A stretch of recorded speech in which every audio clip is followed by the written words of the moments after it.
اصل میں دعا قبول ہوتی ہے نماز میں، سجدے میں اور نماز کے دوران۔ درود کے بعد دعا قبول ہوتی ہے، حدیث ہے التحیہ میں درود کے بعد دعائیں کرو۔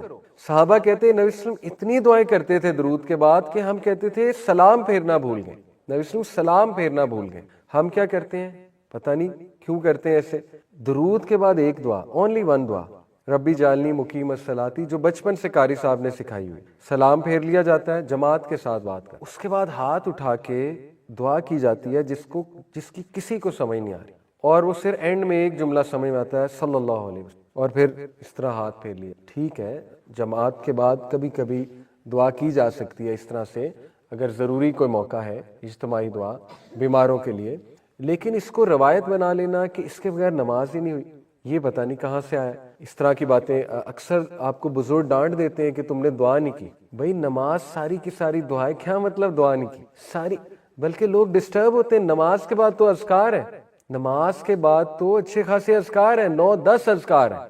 سب سے پہلے اس میں کہتے تھے اللہ اکبر، استغفر اللہ استغفر اللہ استغفر، پھر اللہم انت السلام ومنک السلام تبارک، پھر ربی اعنی علی ذکرک و شکرک حسن، پھر لا الہ الا اللہ وحدہ لا شریک، 9-10 اذکار ہیں نماز، پھر تسبیح ہے، تسبیح فاطمہ، تو وہ کریں کہ ایک دم ہاتھ اٹھا کے سب کے ساتھ شریک ہو کے دعا کریں، تو یہ مناسب نہیں ہے، اور یہ ایک روایت بن چکی ہے، اور لوگ اب یہ سمجھتے ہیں کہ اصل دعا وہ ہے۔ دیکھیں اصل دعا تو درود کے بعد ہے، آپ کو 7-8 دعائیں کرنی چاہیے درود کے بعد، چلیں 2-3 کر لیں۔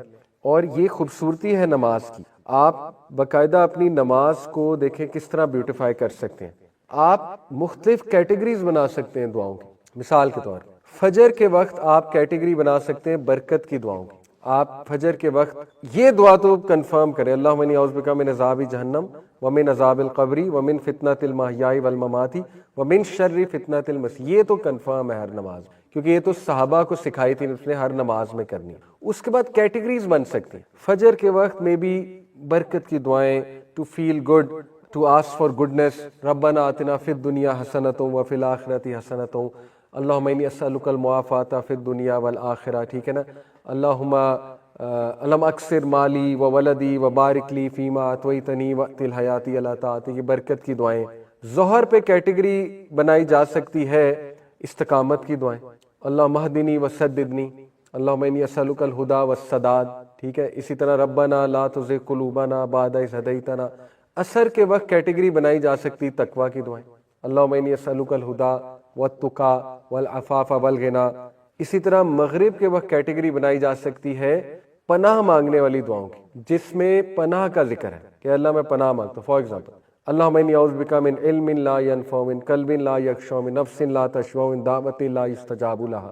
اسی طرح اللہم انی اعوذ بک من جہد البلاء ودرک الشقاء وسوء القضاء، خوبصورت دعا ہے، وشماتۃ الاعداء۔ کیا ٹرانسلیشن ہے؟ اللہم انی اعوذ بک من جہد البلاء، اے اللہ میں پناہ مانگتا ہوں سخت مشکل سے، جہد البلاء سخت مشکل سے، ودرک الشقاء اور مایوسی سے، ہوپ لیسنس سے، وسوء القضاء اور بری تقدیر سے، اے اللہ کہیں میں بدبخت نہ ہو جاؤں، اس سے پناہ مانگتا ہوں، وشماتۃ الاعداء اور دشمنوں کے خوش ہونے سے، دشمنوں کی خوشی منانے سے۔ تو یہ ہے وہ والی دعائیں جس میں آپ پناہ مانگ رہے ہیں، یہ کیٹیگری بنائی جا سکتی ہے، ٹھیک ہے، اور بھی بہت ہے۔ اسی طرح عشاء کے وقت حسن خاتمہ کی کیٹیگری بن سکتی ہے، اللہم انی اسألک الحسن الخاتمہ۔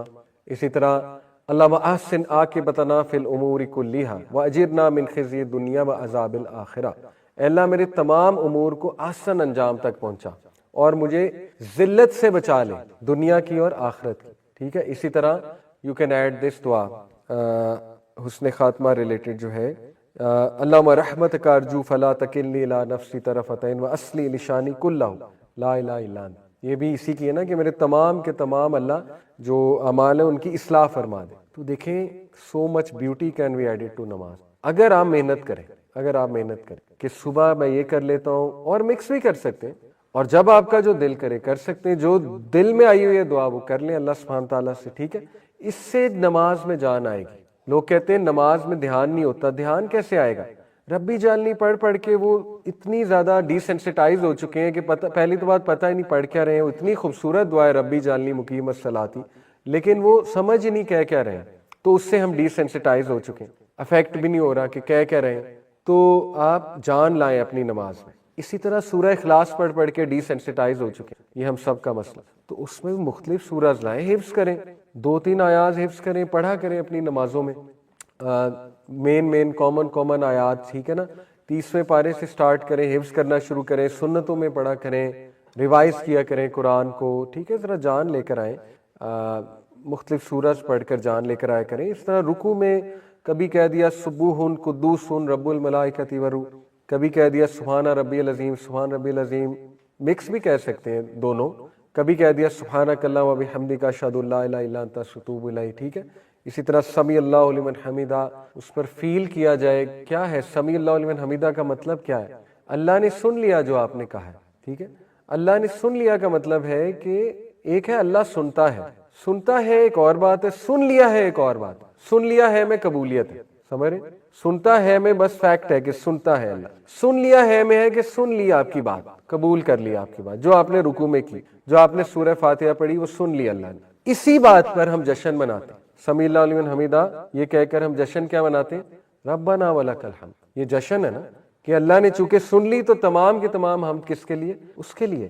اس جشن کو مزید الانگیٹ کرتے ہیں، حمدن کثیرن طیبن مبارکن فی۔ اس کے علاوہ میں ایک جملہ کہتے تھے، ابھی میرے ذہن سے نکل گیا، وہ بڑا خوبصورت جملہ ہے کہ اتنی حمد جو آسمانوں کو بھر دے، زمینوں کو بھر دے اور ہر شے کو بھر دے، زمین و آسمان کے درمیان ہر شے، اتنی حمد اللہ کی۔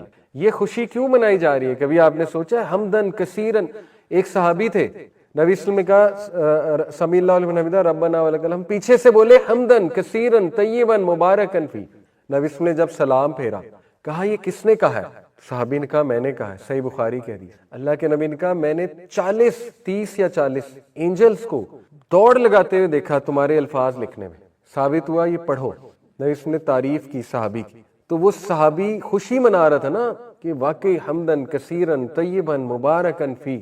تو نماز میں خوشی لانی چاہیے، ٹھیک ہے۔ دیکھیں خوشی کا موقع ہے نا، سن لی اللہ نے، جو میری پریشانی تھی سن لی اللہ نے، جو میں نے کھڑے ہو کے مصلی پر بیان کیا تو اللہ تک پہنچ گئی میری صدا۔ تو یہ ایموشنز لانا نماز میں بہت ضروری ہے انشاءاللہ۔ اس پر مزید ہم اگلی کلاسز میں بات کریں گے، اور اگلی کلاس کا ٹاپک ہے سائیکولوجیکل بینیفٹس آف نماز۔ تو یہ تھوڑی سی آؤٹ لائن میں آپ کو دکھا بھی دیتا ہوں۔ یہ انشاءاللہ ہم سائنٹیفیکلی دیکھیں گے کہ نماز کے نفسیاتی فائدے کیا ہیں، اور آپ حیران ہو جائیں گے نماز کے سائنٹیفک بینیفٹ جو ہیں، جس میں آپ کو ریسرچز کوٹ کر کے انشاءاللہ نماز کے فوائد بیان کروں گا۔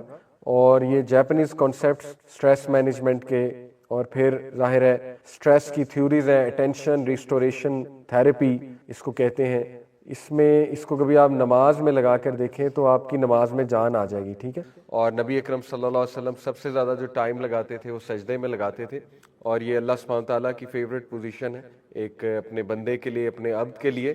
اور ہر نبی جو ہے ان کے ظاہر ہے لوگوں نے نماز پڑھی، اور نماز ایون بائبل میں بھی ہے، بٹ ایک مختلف طریقہ ہوگا ڈیفینیٹلی۔ ہمیں جو نماز دی گئی، جو اوقات دیے گئے، جو 5 نمازیں ہم پہ فرض کی گئی وہ ہمارے لیے، لیکن ہر امت کے لیے نماز تھی، اور سجدہ بھی ڈیفینیٹلی تھا۔ یہ ہمیں دیگر مذہبی کتب میں بھی ملتا ہے۔ تو یہ اللہ سبحانہ تعالیٰ کی فیوریٹ پوزیشن ہے، اور ہم بڑے لکی ہیں الحمدللہ کہ مسلمانوں کے پاس سجدے کی نعمت ہے۔ جتنا مرضی سٹریس ہو، ایک سجدہ کرے انسان، لمبا سجدہ کرے، اس میں رو دے، اللہ سبحانہ وتعالیٰ سے کنیکٹ کر جائے سجدے میں، اللہ سے جو اپنے دل کی بھڑاس ہے نکال لے، تو واقعی یہ بہت بڑی ایک سٹریس ریلیزنگ چیز ہے، اور یہ گفٹ ہے اللہ سبحانہ تعالیٰ کی طرف سے۔ تو اس کے کچھ ڈیٹیل میں جائیں گے، کچھ حدیث دیکھیں گے سجدے کے حوالے سے، اور نبی اکرم صلی اللہ علیہ وسلم نے سجدے میں کیا کیا دعائیں کی یہ بھی انشاءاللہ دیکھیں گے آج۔ چونکہ ٹاپک سٹریس مینجمنٹ تھرو صلاح ہم شروع کرنے لگے، تو اس میں سجدہ سب سے پہلے جو ہے وہ ڈسکس ہوگا۔ سب سے پہلے حدیث میں نے پہلے بھی سنائی تھی، دوبارہ دیکھ لیتے ہیں۔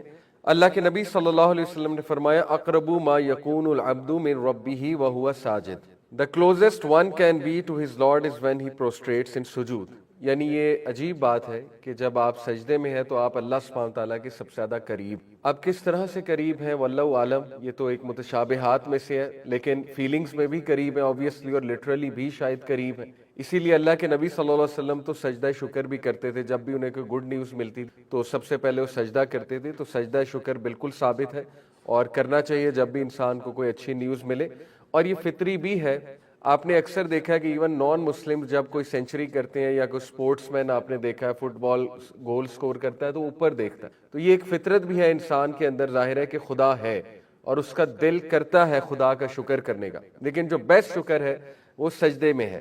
تو سب سے زیادہ قریب انسان چونکہ اللہ سبحانہ تعالیٰ کے سجدے میں ہوتا ہے، تو اس لیے سجدے میں اپنے مائنڈ کو فری کرنا، اپنے مائنڈ کو فری رکھنا بہت ضروری ہے تاکہ بندہ اللہ سبحانہ تعالیٰ سے کنیکٹ کر جائے اس پوزیشن میں. خاص دیکھیں اکثر میں سوچتا ہوں کہ 4 رکعت ہیں، 2 رکعت ہیں، ملٹیپل رکعت ہیں، ایک رکعت کسی بھی نماز کی نہیں. ہاں وتر میں you can argue, but any way شاید یہ اسی لیے واللہ عالم کہ کسی رکعہ میں کنیکٹ کر جائیں، کسی رکعہ میں دوبارہ یہ جو ہے وہ کم بیک کر جائیں. ایک رکعہ میں فوکس لوز ہوا تو اگلے میں واپس آ جائے، اس میں ہوا تو اس سے اگلے میں واپس آ جائے. واللہ عالم اصل ریزن تو اللہ جانتے ہیں 4 رکعت کیوں ہیں، 2 رکعت کیوں ہیں. لیکن دیکھیں ہمارے پاس کتنے چانسز ہیں to make a comeback, اور مائنڈ فلنس کی بہت اشد ضرورت ہے. ٹھیک ہے، مائنڈ فلنس کے ساتھ نماز پڑھنا. مائنڈ فلنس کہتے ہیں بینگ ان دا مومنٹ. اب اگر آپ اس پاسٹ میں رہیں گے کہ نہیں میری پچھلی نمازیں اچھی نہیں رہیں، یا میں نے ایک اور نماز صبح مس کی تھی، یا میں صحیح نماز نہیں پڑھ رہا، یا میں نے گناہ بہت کیے ہوئے، یا میری زندگی میں بہت مسئلے چل رہے ہیں، تو یہ ہے ماضی میں ڈیلو کرنا. اور اگر آپ فیوچر کا بہت سوچ رہے ہیں کہ نماز پڑھ کے کیا ملے گا، پتہ نہیں میرا کیا بنے گا، تو یہ آپ فیوچر میں گھوم رہے ہیں. آپ چھوڑیں ماضی کو اور فیوچر کو، آپ پریزنٹ میں آئیں، جو سجدہ کریں اس میں آئیں، اس پہ فوکس کریں. چھوڑیں ماضی میں کیا ہوا، کتنی نمازیں چھوٹ گئیں، میری گناہ گار ایک لائف تھی وغیرہ وغیرہ. ابھی کیا ہے معاملہ؟ ابن مسعود رضی اللہ عنہ کہتے ہیں کہ ہر نماز ایسے پڑھو جیسے آخری نماز ہے اور اس کے بعد موت آ جائے گی. تو یہ بیسٹ فارمولہ ہے اس نماز میں خشوع و خضوع لانے کا، کہ وہ نماز ایسا سمجھے کہ یہ آخری نماز ہے، اس کے بعد نماز مجھے پڑھنے کا پتہ نہیں چانس ملے یا نہ ملے. تو یہ جو مائنڈ فلنس کی پریکٹس ہے کہ come back to the moment, be in the moment, moment میں آئے، نہ پاسٹ میں ماضی میں گھومیں نہ مستقبل میں گھومیں. تو مومنٹ میں جتنا آپ آئیں گے اتنا آپ اپنی ورشپ کو انجوائے کر سکیں گے. ادروائز شیطان آپ کو پریشان کرے گا وسوسے ڈال کے، آپ کے گناہ یاد کروا کے. دیکھیں ٹھیک ہے، گناہ یاد کرنا اور اللہ سے استغفار کرنا نماز میں ایموشنز لا کر، وہ ایک الگ بات ہے. لیکن ان پروڈکٹیو تھاٹس آنا، بلا وجہ کے تھاٹس آنا جس سے آپ کی پریزنٹ کی نماز بھی خراب ہو رہی ہے، یعنی آپ وہ بھی نہیں پڑھ پا رہے، اس میں بھی آپ کو یہی وسوسے آ رہے ہیں کہ یہ نماز پڑھ کے کیا فائدہ، میری زندگی تو ویسی ہی چلے گی، میرے سے گناہ کہاں چھوٹے گا. تو اس کا مطلب ہے کہ آپ مائنڈ فلنس کے ساتھ نماز نہیں پڑھ رہے. تو دیکھیں بہترین موقع مائنڈ فلنس کا ہے سجدے میں جا کے، کہ بندہ سجدے میں ریلیکس ہو، سجدے میں اپنے مائنڈ کو ایمٹی کرے، اپنے آپ کو ٹائم دے سجدے میں جا کے. ٹھیک ہے، کیونکہ سب سے قریب وہ سجدے میں ہے، اور یہ اللہ کے ایٹریبیوٹ وہ اپنے ذہن میں لائے وہ انسان. کیا؟ اللہ تعالیٰ القریب ہے، دا نیئر ون. دیکھیں یہ القریب قرآن میں بے شمار جگہوں پہ آیا، تو 3 مواقع جہاں پر آیا میں آپ کے سامنے رکھتا ہوں. اللہ تعالیٰ کہتے ہیں کہ جب میرے بندے تم سے پوچھیں یا محمد صلی اللہ علیہ وسلم میرے بارے میں، تو پھر انہیں کہو کہ میں قریب ہوں، یعنی میں بہت نیئر ہوں اور میں ان کی دعاؤں کو آنسر کرتا ہوں. ایک تو یہ یہاں پر مینشن ہوا، ٹھیک ہے، فَإِنِّي قریب، کہ میں قریب ہوں.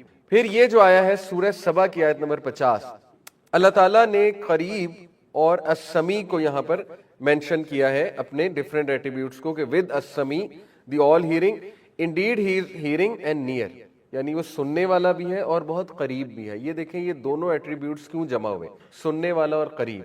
کیونکہ ایک بندہ قریب ہے لیکن سن نہیں رہا، تو یہ ایک فالٹ ہے، یا ایک بندہ سن رہا ہے لیکن دور ہے، تو یہ بھی ایک فالٹ ہے. تو اللہ تعالیٰ نے دونوں فالٹس کو ریموو کر دیا انسان کے لیے، کہا کہ میں قریب بھی ہوں اور میں سنتا بھی ہوں. یعنی اللہ تعالیٰ is free of all faults, اللہ تعالیٰ سنے گا بھی، آنسر بھی کرے گا، اور اس لیے بھی کیونکہ وہ بہت قریب ہے. اسی طرح ایک اور جگہ سورہ ہود ورس نمبر 61 میں ہے، المجیب کے ساتھ پیرنگ کی ہے اللہ نے اس کی. ٹھیک ہے، المجیب کیا ہوتا ہے؟ المجیب ہوتا ہے وہ ہستی جو رسپونڈ کرتی، اجیب سے نکلتا ہے، اجیب الدعوت الداعی اذا دعان. یہ قرآن مجید میں المجیب کے ساتھ بھی پیرنگ اس کی ہوئی ہے القریب کی. کہاں پہ؟ سورہ ہود آیت نمبر 61 میں، indeed my lord is near, میرا رب قریب ہے اور میرا رب مجیب ہے. دیکھیں ایک اور فالٹ کو ریموو کر دیا. ایک ہستی یا شخص آپ کے قریب بھی ہے، سنتا بھی ہے، لیکن رسپونڈ نہیں کرتا، تو یہ ایک فالٹ ہے. لیکن ایک ہستی قریب بھی ہے، سن بھی رہی ہے، رسپونڈ بھی کر رہا ہے، تو یہ ایک پرفیکشن والے ایٹریبیوٹ. یعنی آپ کو تسلی ہو جانی ہے، یہ اللہ نے انسان کو تسلی دینے کے لیے اپنے ایٹریبیوٹس کی پیرنگ جب بھی ہوتی ہے تو سمجھ لیں ناموں کی، اللہ کے ناموں کی، تو اس کے پیچھے بڑی حکمت ہوتی ہے وہ، اور پیئرنگ یوزلی ایسے ناموں کی ہوتی ہے آپس میں جو ایک دوسرے سے انٹر ریلیٹڈ ہے، جو ایک دوسرے پہ ڈیپینڈنٹ ہوتے ہیں. جیسے یہاں پہ مجیب اور قریب ڈیپینڈنٹ ہے، کیونکہ اگر میں نے آپ کو بتایا ایک چیز قریب ہے لیکن وہ مجیب نہیں ہے، رسپونڈ نہیں کر سکتا آپ کو، تو پھر ظاہر ہے کہ ڈیفیشنسی کے اس میں کیٹیگری میں آئے گا. تو اللہ سبحانہ وتعالیٰ نے تمام ڈیفیشنسیز ریموو کر کے انسان کو یہ باور کرایا کہ جب تم مجھے پکارتے ہو ریسٹ ایشورڈ میں قریب بھی ہوں، سن بھی رہا ہوں، اور میں رسپونڈ بھی کروں گا. تو یہ انسان کو اس سے خوش ہونا چاہیے. اور یہ تینوں چیزیں، سننا، قریب ہونا، رسپونڈ کرنا، سجدے میں لایا کریں. دیکھیں میں نے آپ کو لاسٹ کلاس میں بتایا تھا، نماز میں جب تک جذبات نہیں ہوں گے، ایموشنز نہیں ہوں گے، نماز تگڑی نہیں ہوگی، نماز سے وہ سکون نہیں ملے گا آپ کو. تو وہ کیسے آپ نے جان لانی ہے؟ یہ اللہ کے ایٹریبیوٹس کو ذہن میں لا کے کہ اب میں سجدے میں سب سے قریب ہوں اللہ کے، اور وہ سنے گا جو میری ہوگی سجدے میں، جو میں دعا کروں گا، جو میں اللہ کے سامنے رکھوں گا اپنے دل کی بات، وہ سنے گا، ضرور سنے گا، اور اس کو رسپونڈ بھی کرے گا. تو یہ بہت خوبصورت بات ہے. ایک صحابی کی سٹوری آتی ہے، الاحناف ابن قیس جو ہے یہ تابعی ہیں. تابعی سمجھتے ہیں کون ہوتا ہے؟ جس نے صحابی سے ملاقات کی، جس نے نبی صلی اللہ علیہ وسلم کو نہ دیکھا ہو لیکن صحابہ کو دیکھا. ایک تابعی ہے الاحناف ابن قیس. تو وہ کہتے ہیں کہ مسجد اقصیٰ میں ایک بار میں نماز پڑھی، میں نے عشاء کی، اس کے بعد میں مسجد میں بیٹھ گیا. وہ وہاں پہ تھے، فلسطین میں تھے یہ جو الاحناف ابن قیس. تو کہتے ہیں مسجد اقصیٰ میں میری ایک شخص پہ نگاہ پڑی جو مسجد میں رک گیا، کافی دیر ذکر کرتا رہا، اور اس کے بعد اس نے کچھ نوافل پڑھے میرے سامنے. تو یہ بھی وہیں بیٹھے ہوئے تھے الاحناف ابن قیس. کہتے ہیں کہ اس شخص نے اتنا لمبا سجدہ کیا کہ مجھے لگا فوت ہو گیا. تو کہتے ہیں میں نے اسے جا کر ہلایا کیونکہ مجھے ڈر تھا کہ فوت نہ ہو گیا. بہرحال وہ اٹھ گیا. تو کہتے ہیں میں سمجھ گیا کہ نہیں، یہ لمبا سجدہ کر رہا. پھر کہتے ہیں اس نے اتنا لمبا سجدہ کیا کہ مجھے دوبارہ لگا کہ یہ کہیں اس کی روح نہ قبض ہو گئی ہو. بہرحال کہتے ہیں کہ جب انہوں نے نماز کنکلوڈ کی تو میں نے ان سے پوچھا کہ یہ اتنا لمبا سجدہ میں نے آج تک کسی کو نہیں کرتے دیکھا ہے، تو یہ کیا معاملہ ہے؟ تو کہتے کہ انہوں نے پھر ایک بات سنائی مجھے، اور بات ایسے آغاز کیا بات کا کہ میرے محبوب نے فرمایا، اور یہ کہہ کر وہ زور و قطار رونے لگے. کہتے میں بڑا حیران ہوا، پتہ نہیں انہیں اچانک کیا ہوا، رونے کیوں لگے. بہرحال چپ ہوئے. پھر کہتے ہیں میرے محبوب نے فرمایا، پھر رونے لگ گئے. کہتے میں بڑا حیران ہوا، میں نے ان کو کام ڈاؤن کیا کہ آپ کام ڈاؤن ہو جائیں، آپ اپنے ایموشنز کو سنبھالیں، بتائیں مجھے جو بات ہے وہ بتائیں. کہتے پھر انہوں نے اپنے آپ کو ذرا کمپوز کیا اور فرمایا کہ میرے محبوب محمد صلی اللہ علیہ وسلم نے فرمایا. وہ اس لیے رو رہے تھے کیونکہ نبی صلی اللہ علیہ وسلم کا ذکر تھا کہ لمبے سجدے کرو، اپنے رب کے حضور لمبے سجدے کرو. تو وہ اتنا امپریس ہوئے الاحناف ابن قیس. کہتے کہ آپ کون ہیں؟ تو انہوں نے کہا میں ابو ذر غفاری. ابو ذر غفاری کا نام آپ نے سنا ہے، بہت نیک اور بہت ہی زہد و تقوی والے صحابی ہیں. جب بھی زہد و تقوی کا ذکر آتا ہے تو ابو ذر غفاری کا نام سر فہرست. تو وہ اتنا خوش ہوئے کہ کیونکہ وہ مشہور تھے ابو ذر غفاری کہ میری ابو ذر غفاری سے ملاقات ہو گئی. ظاہر ہے اس دور میں پکچرز کا دور نہیں تھا تو نہیں پتہ ہوتا تھا لوگوں کو کون کون ہے. تو وہ اتنا خوش ہوئے، اتنا امپریس ہوئے، اور انہوں نے ان کے ہاتھ چومے کہ آج اللہ نے آپ سے میری ملاقات بھی کروا دی اور ایک لیسن بھی مجھے اللہ نے دیا آپ کے تھرو. تو دیکھیں صحابہ کی یہ نماز ہوتی تھی، اتنا لمبا سجدہ کہ انہیں لگا کہ فوت ہو گئے. سبحان اللہ. تو ابن القیم کہتے ہیں، ان کا ایک کوٹ مجھے یاد آ گیا، امام ابن القیم بہت مشہور اسکالر. وہ کہتے ہیں کہ نماز کی جتنی موومنٹس ہیں وہ آپ کو سجدے کے لیے پریپیئر کرنے، یعنی مینلی نماز سجدہ ہے. اس سے پہلے کی جتنی بھی موومنٹس ہیں وہ سجدے کو پرفیکٹ کرنے کے لیے، یعنی ایوری تھنگ لیڈس ٹو سجدہ. دس از ہاؤ نماز از ڈیزائن. اس لیے اگر سجدہ ٹھیک نہیں ہے، سجدہ اچھا نہیں ہے، سجدہ انکمپلیٹ ہے، تو آپ کی نماز میں فالٹ ہے، بہت بڑا فالٹ. کیونکہ پچھلی تمام کی تمام چیزیں آپ کو سجدہ کرانے کے لیے. یہ امام ابن القیم کا ویو، اور ایسا ہی ہے، محسوس بھی ایسا ہی ہوتا. ایک سکیری بات، سجدہ کتنا امپورٹنٹ ہے.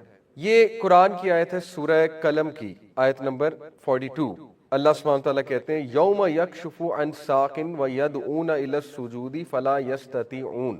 The day the shin will be uncovered. یہ کیا ہے معاملہ؟ شن والا معاملہ کیا ہے؟ شن ویسے تو کہتے ہیں نا اس ایریا کو، ہیومن کی جو شن، اصل میں میدان حشر کے جو واقعات ہیں وہ ہم آگے جا کر پڑھیں گے. اس کے بعد وہی ٹاپک آ رہا ہے. میدان حشر میں بہت ہی عجیب و غریب واقعات دیکھنے کو ملیں گے. 50,000 سال کا وہ دن ہوگا.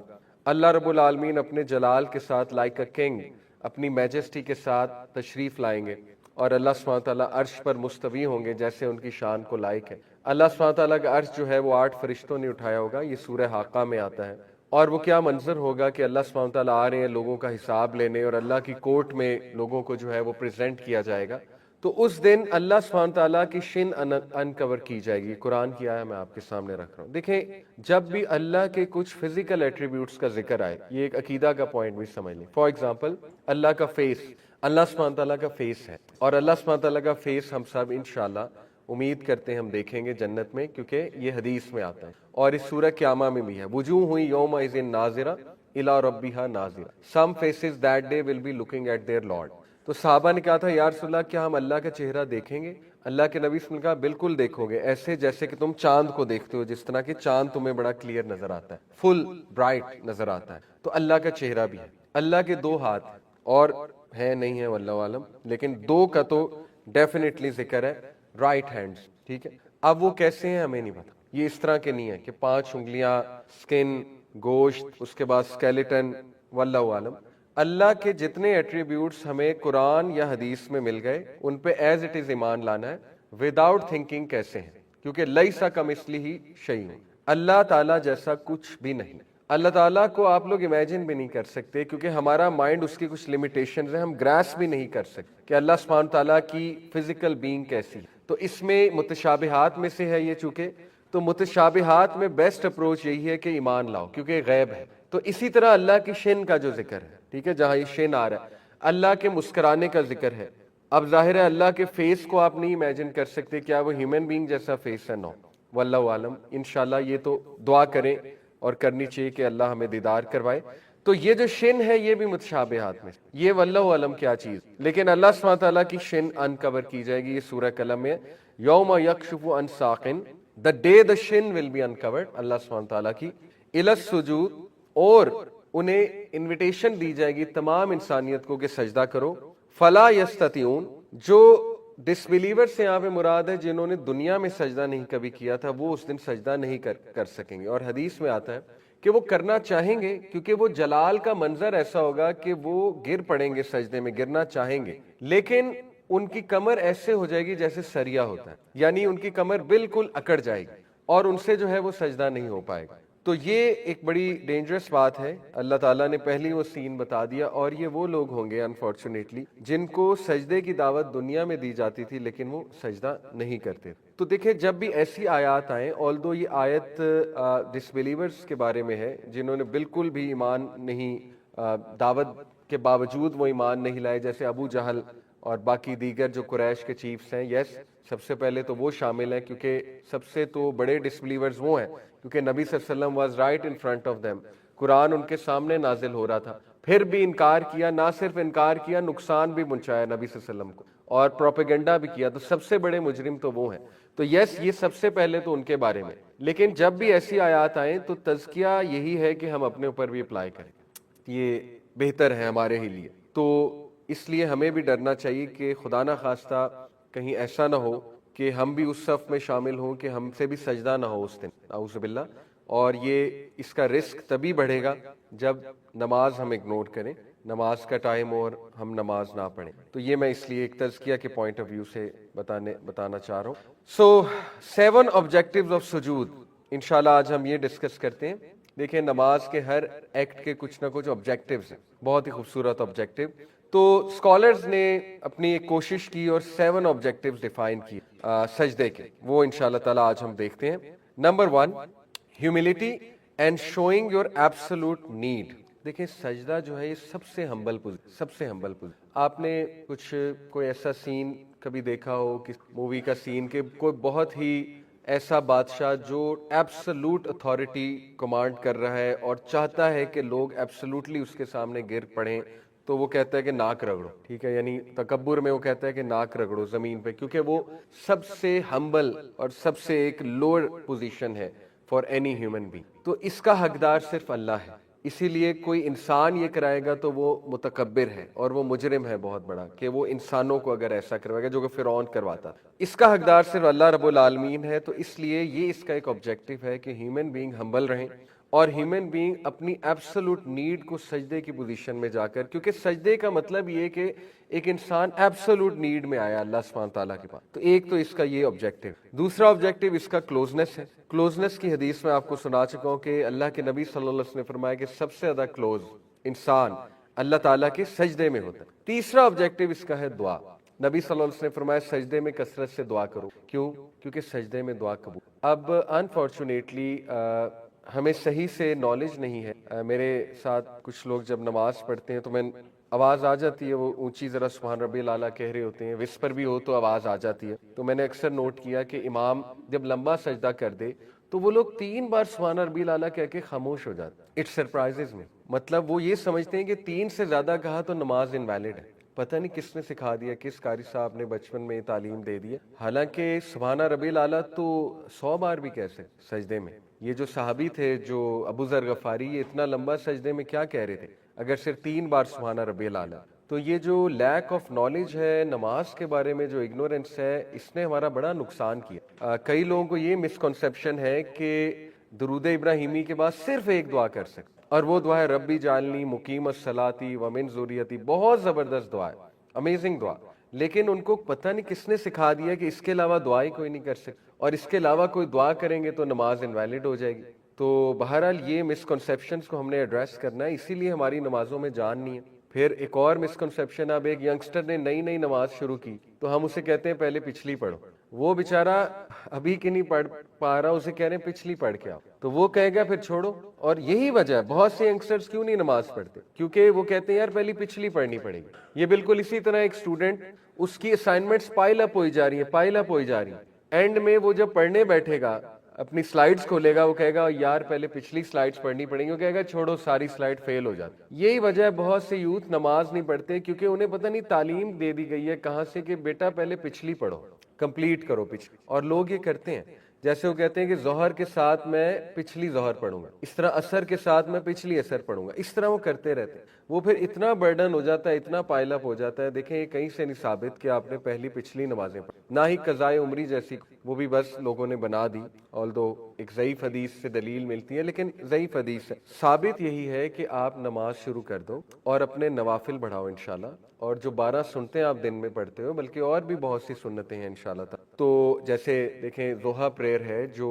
فجر کے بعد، سورج نکلنے کے بعد سے لے کے ظہر سے پہلے پڑھی جا سکتی 2 رکعت، وہ پڑھنی چاہیے انسان کو۔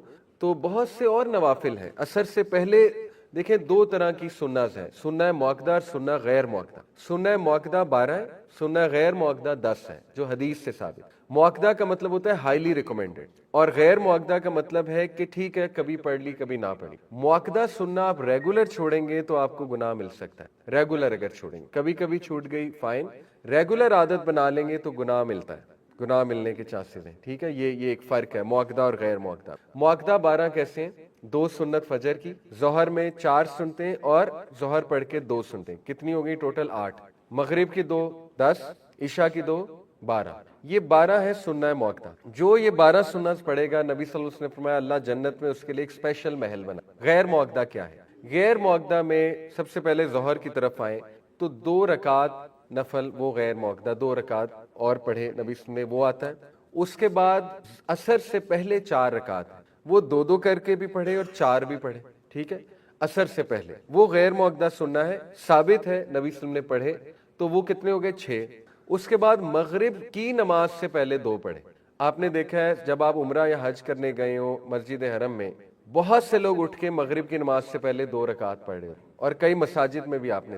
انفارچونیٹلی سب کانٹیننٹ میں ٹرینڈ نہیں ہے، لیکن آپ عرب کنٹریز میں جائیں گے تو امام اذان کے بعد اچھا خیسا گیپ دیتا ہے مغرب کی نماز میں، تاکہ یہ لوگ وہ غیر مؤکدہ سنت پہ عمل کر سکیں۔ مسجد نبوی میں بھی آپ نے نوٹ کیا ہوگا لوگ 2 رکعت مغرب سے پہلے پڑھتے ہیں، اور پھر عشاء سے پہلے ہے 2 رکعت۔ تو یہ 10 غیر مؤکدہ ہیں اور 12 مؤکدہ ہیں۔ اب دیکھیں کتنے چانسز ہیں آپ کے پاس پچھلی نمازیں کور کرنے کے۔ آلریڈی اگر ایک بندہ غیر مؤکدہ اور مؤکدہ پڑھ لے تو پچھلی نمازوں کو دوبارہ سے پڑھنا یہ ثابت نہیں ہے، لیکن یہ بہت بری بات ہے کہ پچھلی نمازیں چھوٹی ہیں۔ اس کا یہ مطلب نہیں ہے کہ ایک بندہ جو ہے وہ چھوڑتا رہے اور بس ایک آدھا دن پڑھ لے، نہیں، پچھلی نمازیں چھوڑنا بری بات ہے، لیکن آپ استغفار کریں انشاءاللہ۔